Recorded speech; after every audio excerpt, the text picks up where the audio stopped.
Craig's stuff. Craig's stuff. Craig's got a lot of stuff. Yeah. Craig's stuff. Craig's stuff. Craig's got a lot of stuff. Hey everybody, and welcome to another episode of Craig's Stuff. My name is Craig, and this is some of my stuff. Today we're looking at the next two figures of the only line that I have consistently reviewed.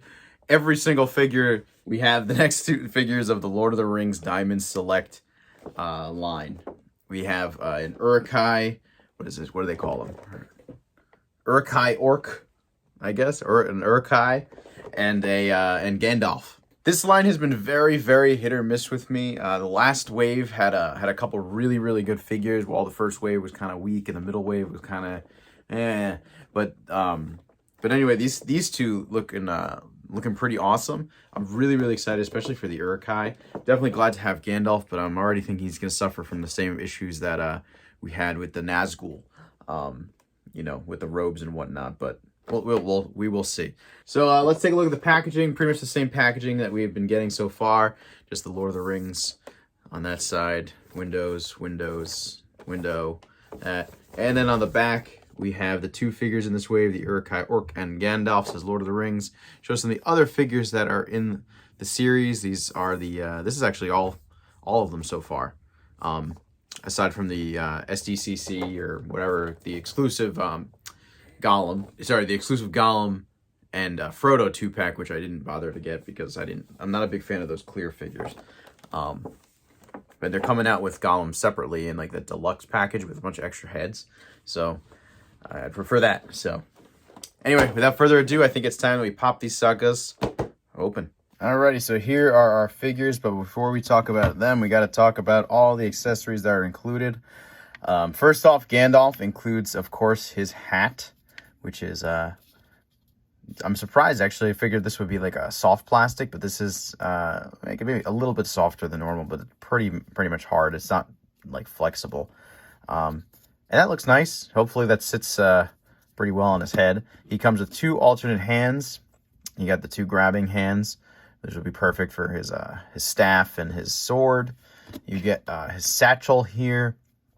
This is made out of a definitely softer material. So then you have his staff, which is gorgeous. This is painted very well. Looks really cool. I don't remember there being like this nail at the end of the staff, but I'm sure it was there. Very cool. Like this a lot. Nice big staff. Then of course he comes with his sword, which looks great. Pretty much just, silver paint. The hilt has a little bit of color there. Looks good. And that's it for Gandalf, which is really good because I like this a lot. I guess they're doing away with the Build-A-Figures. Maybe not. Maybe going forward, I'm not sure. But I definitely like that we're getting a larger assortment of accessories for a character like Gandalf, who's big too. So, it's okay not to get the Build-A-Figure part because you're getting a bunch of accessories. I don't really need to Build-A-Figure all the time. Then with the Uruk-hai, you're getting just as many accessories. You get this really, really long spear. This is, again, painted very well with the silver at the end and the wooden. This thing is really, really long. Look at that. That is crazy long. It barely fits in my display area. Then, of course, he comes with his sword, which I love. These are very classic Uruk-hai weaponry. They showed all them, forging these in the pits, which is that's awesome. Then he comes with two hands. These, I guess, are just kind of open hands. Not really sure what you would use these for. You can have them grabbing something, but they're not really for holding. The ones that are on him normally are very much the holding hands. In fact, Gandalf's hands are pretty much the opposite that come on him. He has those like kind of open. These could be used for maybe like casting spells or something like that, or just when he's standing around, just the loose open hands. And then the Uruk-hai comes with this alternate head, which looks great. This section of the helmet is made out of soft material at the top and the sides here, so you can see they're not going to break or anything, which is very smart that they would do that. The hair, too, is made out of a bit more pliable material. It's so strange too that they seem to be doing different methods of articulation on every single one of these figures, because this figure attaches at the neck where a lot of the other ones attach, at the top of the head. But this looks really good. I like how you can see the eyes painted underneath, which is great. Teeth look all gnarly. He just looked crazy looking. I mean, that's what they look like in the movie. They're really ugly, and that's pretty awesome. And then last, you get this awesome shield. This is really cool. Painted again really, really well with that like gunmetal shine, and he's got the symbol painted on there very nicely. And the back has the belts on the straps painted. This is nice. This is really cool. I like this a lot. I'm thinking about getting a second one to plop the second head on so I can have two. Alrighty, now let's take a closer look at the figures. Alrighty, so first off, we're going to start with Gandalf, and he looks really, really good. It's a nice, very nice looking figure. Sculpt is extremely, extremely well done. Most of this is made out of the pliable material, so this bends pretty easily. Even his beard is pliable. I think the only thing I really have a problem with this figure, when it comes to like the paint and everything, is his face. His eyes, I don't know why his eyes are painted. You can see they're kind of like upwards. It almost looks like he's either drunk or he's just went through some immense pleasure of some sort. But it's just, these eyes look like they're rolling in the back of his head, which is like kind of crazy looking. And I can tell you this, I looked at a whole bunch of them, and they all pretty much suffer from the same issue, so it's pretty much just standard for him. They're just gonna have those weird eyes. This eye, I guess, is not as bad. They're still pretty bad. It's not great. From a distance, you can't really tell, but it's funny. I mean, I guess he always kind of looks like, I don't know, whatever. But everywhere else, the paint is great. I like the different tones on the beard. Really brings out a lot of the sculpted detail on there, as well as throughout. There's just like a white wash throughout the whole thing, so it's not just that flat grayish color. At the bottom, you can see there's a little bit of dirt they painted on. So it's really, really cool. Very, very, very nice. This figure also suffers from the same issue that the Nazgul had, but definitely not to the same degree. When you put the arm out, this is one of my biggest issues with the Nazgul, is that this shoots forward. With the Nazgul, this is quite a bit longer, so it goes out further and looks even worse. So honestly, on Gandalf, it's really not that bad. So you could even have him just like, even if he kind of goes up like that, it's not the worst. It's not great, but it's definitely better than the Nazgul.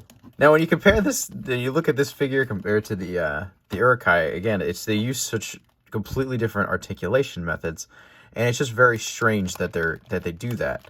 I just don't know why they're not using the same types of articulation on every single figure. I understand the different designs and whatnot, but it's just strange. So starting from the head, he does move side to side. He moves down, he moves up a little bit. Unfortunately, the hair does get in the way quite a bit. But he is on the same type of joint as the Uruk-hai, where it's actually attached at the neck instead of just at the upper head, like a lot more figures these days are. Then his arms do go up and all the way around. They go out to a 90-degree angle. He has a single jointed elbow that only goes in about that much. And this is what I'm talking about. He doesn't have double jointed elbows, which, I mean, I guess Gandalf isn't the most dynamic of characters, but I guess if you want to get that you shall not pass pose, you probably can still do it. So it's all right. Also, with this type of robe, I can understand, but whatever. Then at the waist, he spins. He does go forward. He tilts side to side a little bit. It definitely is on a ball joint, but again, the sculpt kind of hinders it from doing too much. So you can't really do that much in the range of posability. But he does spin, so it does allow you to at least get the spin and a slight crunch. Now you can see his legs do move a bit. They are definitely hindered by his cloak, so you're not going to get too much motion, but they definitely have the ability to go forward. They definitely can go back a little bit as well. And they can also do a bit of a split. They are on that type of joint. Unfortunately, that is about as far as you're going to get because of his robes. He has a single jointed knee, and that's as far as it goes, which again, for this type of character, he's totally robed up. You're not going to, you know, be getting him into Spider-Man poses. You don't need his knees to be double jointed. But I just don't understand why they wouldn't just put it on there. I guess, I don't know if it saves any costs. Like, I don't know. But whatever. It's not really necessary for this character. But he does have the upper thigh cut, at least, which is great. And then at the feet, he goes forward, he goes backwards, and there is a very nice ankle pivot. One other thing with Gandalf is to put on this the satchel. I found the best way was just to heat up the head, because it was not popping off on its own. So I had to heat up the head with some hot water. You can use hot water or a hair dryer. Pop the head off, and then place this kind of over around the shoulder, and then easy as that. And then lastly, we just got to see how the hat fits on his head. Does that fit nicely? I mean, it sits there, but unfortunately, it just sits there. It doesn't fit super nicely. Okay, actually, nope. Okay, but if you kind of do give it a good press, it seems to, you know, it's not like, doesn't look like it's gonna fall off, unless you turn it over, obviously. So that's not that bad. And if you're worried, you can always put a little sticky putty on the hat, and there you go. And there's our boy Gandalf. All right, now moving on to the Uruk-hai. Alrighty, so here's the Uruk-hai, and he looks fantastic. I think they did such a wonderful job with this figure. He's ugly, he's gnarly, he looks, you know, fabulous. I mean, just exactly like they look in the movie. They're honestly just horrible looking creature. They're not like the badass looking orcs from like World of Warcraft or other different like types of fantasy. These guys are really, really ugly and, you know, gross looking, and that's kind of the point. But it looks really cool. The armor looks great. It's painted really well. It's sculpted fantastic. They just did a fantastic job with this. I really love the handprint too on that. I always thought that was really cool. All the different chainmails. Look how much detail there is in all that chainmail. That's crazy. Props to the sculptor. Really, really good job. I also like how they did, you know, the painting over it. Just looks really, they really, really brought out all the details. Like this whole thing is painted. It's just fantastic. Really, really, really well done. It looks dirty too. His face looks good. I mean, it's just crazy looking. His eyes.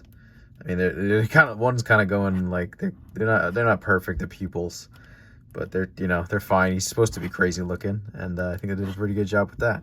Then when it comes to articulation, we get the head on that type of neck joint, and it does look all the way around, forward, back, and it does tilt a little bit, which is nice. Unfortunately, it doesn't really go back at all because of the way the hair is, which is understandable. I love how they did this, that the arm, the top of this armor piece is soft plastic and on the top. Like this, normally this armor would all be connected, but they made it so that way the arm can go all the way up 90 degrees and it's not hindered because it just kind of goes underneath. So that's really, really cool. I like that a lot. He then has the upper bicep swivel. He has a double jointed elbow, which is pretty solid. He gets a pretty deep double jointed elbow there. He spins at the wrist. It does go forward and back a little bit. Unfortunately, the armor and his hand kind of actually hinders himself. So you don't get too much posability back and forth with the hand. That's okay though. Then at the waist, you get a pretty solid crunch forward. He goes back and it spins and tilts as well. Not so bad. He also spins at the lower waist a little bit, although it doesn't really spin too much, but it does spin there, which is all covered up by this this midsection here. Legs do go forward. They go back a little bit. They do split. He has the upper thigh cut. He has double jointed knees, which are great. Then at the ankles, he goes forward, he goes back, and he has ankle pivot as well. So both Gandalf and the Uruk-hai stand up at the same height, just about 7 1/4 inches tall, a little bit less. Although Gandalf stands a little bit taller with his hat, obviously. Here they are next to the McFarlane Toys Geralt from The Witcher. Here they are next to the SH Figuarts Majin Vegeta. And here they are next to the Marvel Legends Gibbon. Alrighty, so overall, I really like these two figures. I think they're doing a fantastic job. Definitely really like the Urukhai a lot. He's definitely my favorite of the two. So far, my favorites of the waves overall have been the Urukhai and then the regular Orc, which are both fantastic. Gandalf is still really good and definitely better than like the Nazgul, but he's still not perfect. But it's hard to do characters like this with their big robes, you know, to get that proper articulation. But he's still really good. I think he looks really nice, and you know, he comes with a good amount of accessories, which is great. Honestly, I prefer them not doing the Build-A-Figures, especially if they're going to take as long as Sauron did to come out.